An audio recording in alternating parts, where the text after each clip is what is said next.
पाकिस्तान के गैर मुल्की ज़र मुबादला के ज़ख़ायर 2.92 3 अरब डॉलर से नीचे चले गए, अब 2.92 अरब डॉलर।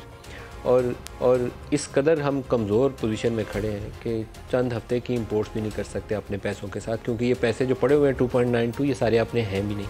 पिछले कई हफ्ते हमने सेवरल वीक्स हमने इस इंतज़ार में गुजारे थे कि हमें सऊदी अरब से, चाइना से, यूएई से, कतर से कुछ इमदाद मिलेगी और हम ये मुश्किल वक्त गुजार के आगे निकल जाएंगे। आईएमएफ आता है तो आए, नहीं आता तो ना आए, हम वैसे ही मैनेज कर लेंगे, क्योंकि आईएमएफ का 1 अरब डॉलर ये ज़्यादा नहीं है जो किस्त मिलनी है अगली।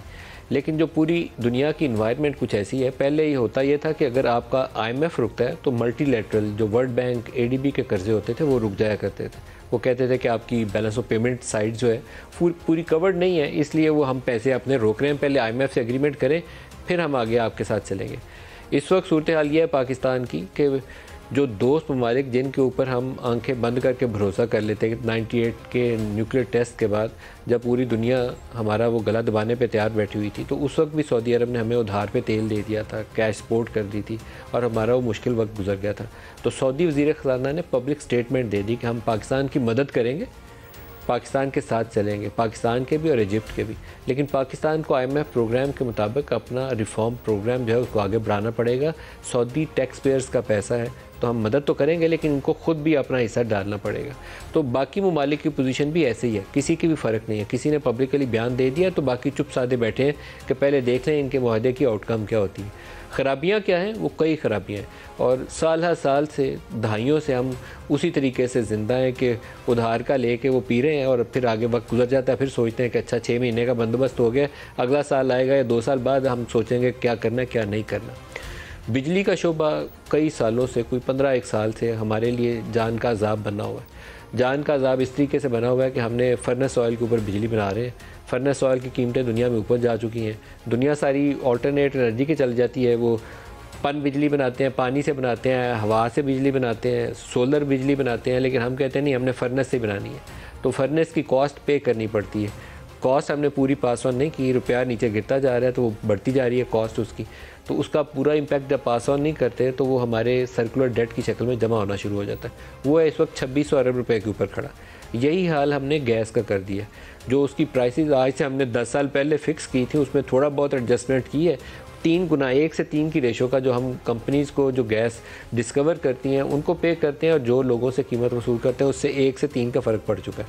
उसके नतीजे में वो भी कुछ 1600 अरब रुपये का सर्कुलर डेट गैस या पेट्रोलियम के शोबे के अंदर भी खड़ा हो चुका है। अब ये वो सूरत हाल है जिसके अंदर हम आईएमएफ के पास गए हैं तो आईएमएफ ने बोला इस 4200 अरब का भी हिसाब करो, सर्कुलर डेट ये कैसे ठीक करना है, रिजर्व्स तो तुम्हारे पास है कोई नहीं, उधार के मांगे हुए पैसे रिजर्व्स हम बताते हैं उनको, तो अपने रिजर्व्स कुछ भी नहीं है, पास पल्ले कुछ नहीं है हमारे इस वक्त, तो अपने रिजर्व्स कैसे बनाने हैं वो बताओ।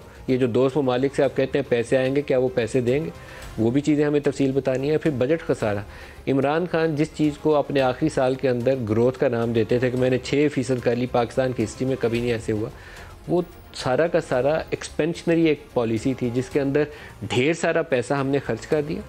स्टेट बैंक ऑफ पाकिस्तान ने सैकड़ों अरब रुपए रायती शरों पे कर्ज दे दिए और फिर उस एक्सपेंशन का नतीजा ये हुआ कि बजट खसारा यहाँ से यहाँ पहुँच गया और वो खसारा हमारे काबू में नहीं है। 20,000 अरब का इमरान खान ने 4 सालों में डेट बारो किया और अब डेट सर्विसिंग कॉस्ट की सूरत हाल ये है कि जितने भी पाकिस्तान हम टैक्स इकट्ठा करते हैं उसका बेशतर हिस्सा डेट सर्विसिंग में चला जाता है। ये जो रवां साल है जो 30 जून को भी ख़त्म होगा, 30 जून 2023 में, एक अंदाज़ा ये है कि 5,000 अरब रुपया सिर्फ हम सूद की अदायगी में देंगे। 5,000 अरब रुपया टैक्स हमने कितना इकट्ठा करना है? 7,500 अरब रुपया। तो 5,000 अरब रुपया सिर्फ हमने डेट सर्विसिंग में दे देना। तो ये ज़िंदा रहने के लिए ये वसाइल काफ़ी नहीं है। इसका नतीजा क्या होगा कि दोबारा हम 4-5 हज़ार अरब का खसारा करेंगे, 4-5 हज़ार अरब के और कर्ज़े ऊपर चढ़ाएंगे। तो कैसे आगे चलेंगे? इसका जवाब किसी के पास नहीं है। तो आईएमएफ ने उसका हल ढूंढा है कि इस दफ़ा उन्होंने कहा कि आपको हम प्रोग्राम आगे बोर्ड में लेके नहीं जाएंगे जब तक आप हमें इन सवालों के जवाब नहीं देंगे। उसी वजह से मामला अटका हुआ है। अब पॉलिटिकल गवर्नमेंट एक स्टेप लेते हुए भी 10 दफ़ा सोचती है कि हमें वोटर्स के पास जाना है तो मार पिटनी है, हमें वो पूछेंगे कि इतनी महंगाई कर दी है, ज़िंदा कैसे रहेंगे। महंगाई 27% पहले है। अब इन इक़दाम के बाद जो हमने IMF से एग्री किए हैं और रुपए की मज़ीद नाकदरी जो हुई है पिछले 2 हफ्तों के दौरान, उसके बाद आम अंदाज़ा ये है कि हम 35% के करीब इन्फ्लेशन पे चले जाएंगे। 1-2 महीनों के अंदर जो नंबर आएंगे वो 35% इन्फ्लेशन हो जाएगा पाकिस्तान में। तो लेकिन इस गवर्नमेंट को, PDM की हुकूमत को, ये हुकूमत लेने का शौक़ खुद से आया था। किसी ने भी जाके इनको ये दरख्वास्त पेश नहीं थी कि शहबाज साहब आप आइए और पाकिस्तान की वज़ारत उज़्मा आप संभाल लीजिए, या इसहाक डार साहब वज़ीर ख़ज़ाना बने हैं तो ख़ुद आए हैं बाई चॉइस और आके वज़ारत ख़ज़ाना संभालिए। अब वो तमाम मुश्किल फ़ैसले इनको लेके आगे चलना पड़ेगा। 3 महीने तकरीबन ज़ाया किए हैं पाकिस्तान ने। प्रैक्टिकली अगर पाकिस्तान या कोई भी दुनिया का मुल्क इतनी मुश्किल सूरत हाल में हो तो ये अफोर्ड नहीं आप कर सकते कि 3 महीने आप इंतज़ार करते रहें, सोचते रहें कि हमने फ़ैसला लेना है और उस दौरान में यहाँ से यहाँ वो मसाइल का अंबार जमा हो जाए। वो आप अफोर्ड नहीं कर सकते। वो हमने 3 महीने ज़ाया किए। अब फ़ैसले की घड़ी है और फ़ैसला लेने का तरीका ये है कि आपको जो इक़दाम एग्री किए हैं इन वन गो आप उनको इन्फोर्स करें ताकि बेयकीनी ख़त्म हो। मार्केट में अद्वियात की कमी है, शॉर्टेजेस हैं, क्योंकि उनको इंपोर्ट्स के लिए जो पैसे चाहिए हम उनको नहीं दे रहे। उनकी कीमतें एडजस्ट होनी है। वो एक झूठ होगा अगर ये कहा जाए कि वो अद्वियात वाली कंपनियों को कीमतें ऊपर नहीं करनी, उन्होंने कीमतें ऊपर करनी है, अदरवाइज़ वो मार्केट में अंदर बेशतर अद्विया बना के देनी बंद कर देंगे। इकनॉमिक वायबिलिटी होगी तो बनाएंगे, उसके ऊपर हुकूमत को फ़ैसला करना पड़ेगा और आज का फ़ैसला अभी करना पड़ेगा। टालेंगे तो मार्केट के अंदर शॉर्टेजेस आएंगी। पेट्रोलियम मसनूआत के ऊपर पेट्रोल पंपों की आप खबरें सुन रहे हैं, ये हुकूमती रिट की कमज़ोरी की भी निशानी है। लेकिन जब कोई एंटीसिपेट करता है कि 1 लीटर के पीछे उसे 10, 15, 20 रुपये इजाफी बचने वाले हैं तो वो फिर धंधा शुरू हो जाता है। लोग पैसा कमाने के लिए किसी भी हद तक जा सकते हैं और इस वक्त भी यही सूरत हाल है। तो आपको ये इक़दाम अभी लेने पड़ेंगे और मज़ीद टैक्सों के ऊपर भी दबाव है। तो टैक्सों के हवाले से कुछ एरियाज़ ऐसे हैं पाकिस्तान में, रिटेल ट्रेड के ऊपर पाकिस्तान का हमेशा से ख्वाब रहा है कि हमने टैक्स लगाने हैं। बजट में लगाए मिफ्ता इस्माइल ने, बाद में मरीम नवाज़ की फरमाइश के ऊपर उस टैक्स को वापस कर दिया। वो एक गलत फ़ैसला था, बेवकूफ़ी का फ़ैसला था। आपको इस सेक्टर को, रिटेल ट्रेड को टैक्स नेट के अंदर लेकर आना है। इसी तरीके से इमरान खान के दौरे हुकूमत के अंदर जो चीज़ें पाकिस्तान में बहुत मसाइल का सबब बनी, उसी में रियल इस्टेट के शोबे में इतनी बड़ी एमनेस्टी स्कीम दी गई, खुला पैसा भी दिया गया और बग़ैर कोई सवाल जवाब पूछे हुए। अब पाकिस्तान में सैकड़ों अरब रुपया प्लॉटों के अंदर इन्वेस्ट हो चुका है। जो कारोबारी बंदा था ना, उसने पैसा निकाल के उसके अंदर इन्वेस्ट कर दिया हुआ। आपको रियल स्टेट सेक्टर को टैक्स करना पड़ेगा, डॉक्यूमेंटेशन इन्फोर्स करनी पड़ेगी, ट्रांसपेरेंसी लानी पड़ेगी। इन एरियाज़ के ऊपर काम करके, फ़ैसला करके और अभी करके पाकिस्तान को आपको आगे ले जाना है और उसका रास्ता ढूंढना है कि हम दोबारा इस चुंगल में फिर न फंस जाएँ। हम चंद एक साल के बाद फंस जाते हैं, बैलेंस ऑफ पेमेंट क्राइसिस आता है और हम फिर फंस जाते हैं। सबसे बड़ी जो नाकामी है हमारी, फेलियर है हमारा, वो बरामदात में इजाफा ना होना। बरामदात में हम एक जगह पटक गए हुए हैं और उसी के इर्द घूमते जाते हैं। टेक्सटाइल को इंसेंटिवाइज करते हैं, वो $1 अरब एक साल ऊपर जाती है, अगले साल फिर नीचे गिर जाती है।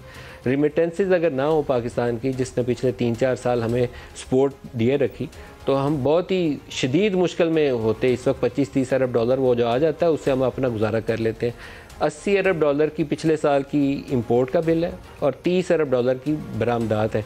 तो 80 और 30 का $50 अरब का पाकिस्तान जैसे गरीब मुल्क के लिए ये फ़र्क, जो रिमिटेंसेस थी उसने $30 अरब तो कम कर दिया, बाकी का $20 अरब हम उधार कर्जे लेकर पूरा करते हैं।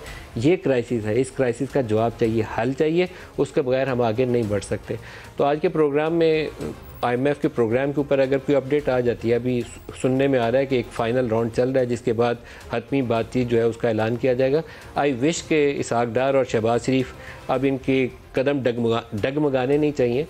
वो जो भी कड़वी गोली निकलनी है अभी फ़ैसला ले लें और आगे चलें, ताकि ये अनसर्टेन इन्वायरमेंट ख़त्म हो और कारोबारी ज़िंदगी जो दुनिया का हम मफलूज होकर रह गए ना, वो आगे चलें, लोग अपना कारोबार करें, दाल रोटी का बंदोबस्त करें। ये ना हो कल पल्सेस की शॉर्टेजेस हो, दवाइयों की शॉर्टेज पहले तंग कर रही है। तो इसके लिए वसाइल चाहिए और वसाइल तभी आएंगे कि हम अपने जो बुनियादी फ़ैसले हैं वो लेकर इसका रास्ता खोलें कि पाकिस्तान में इन्फ्लोज आने शुरू हो जाए।